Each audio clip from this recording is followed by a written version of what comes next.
যতটা করার, কিন্তু আমাদের এই ক্যাম্পাসটাকে পরিষ্কার করা বা পরিষ্কার রাখার দায়িত্ব যতটা আপনাদের ততটা আমাদের, যতটা এখানে যারা এখানে পেশেন্ট আসে, রোগী আসে বা যারা ডাক্তার প্রত্যেকে।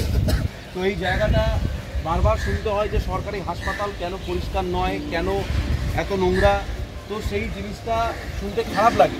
তো সেই জন্য আমরা আমাদের যারা স্টুডেন্টরা আছে প্রত্যেকে মিলে আমরা একটা চেষ্টা করব যাতে এইরকম একটা ক্লিনিং ড্রাইভ শুরু করলাম। এটা একদিনের কাজ নয়, আপনারা প্রত্যেক দিন যেটা করেন তার জন্য আপনাদের প্রণাম। এবং সেই জায়গাটা যাতে প্রত্যেকের মধ্যে সেই ভাবনাটা, সেই স্বচ্ছ মানসিকতাটা যাতে সঞ্চারিত হয়, সবাই যাতে এটা ভাবতে পারে বা সবাই যাতে এই কলেজটাকে, এই হসপিটালটাকে নিজের মতো করে ভাবতে পারে। এই যে বারবার পেশেন্টরা এসে যে একটা অস্বাস্থ্যকর বা নোংরা যেগুলো পড়ে থাকে সেইটার মধ্যে যাতে না থাকতে হয়, একটা মানসিক স্বাস্থ্য এবং শারীরিক যে স্বাস্থ্য এইটা যাতে সার্বিক উন্নতি হয়, সেই জন্য আমাদের এই ক্লিনিং ড্রাইভ। যারা আছেন এইখানে, যারা আছেন একটা কথা মন দিয়ে শুনুন।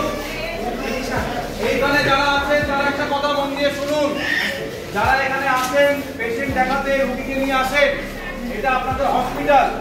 তো হসপিটালকে পরিষ্কার পরিচ্ছন্ন রাখা আপনাদের দায়িত্ব। বারবার এই যে শুনতে হয় সরকারি হাসপাতালে এসে হাসপাতালগুলো নোংরা থাকে, এই জায়গাটা যেন না হয়। আপনারা কিছু ফেলেন বা কিছু কাগজ বা তুলো সেগুলো যেখানে সেখানে ফেলবেন না। পানের পিক, থুতু যেখানে সেখানে ফেলবেন না।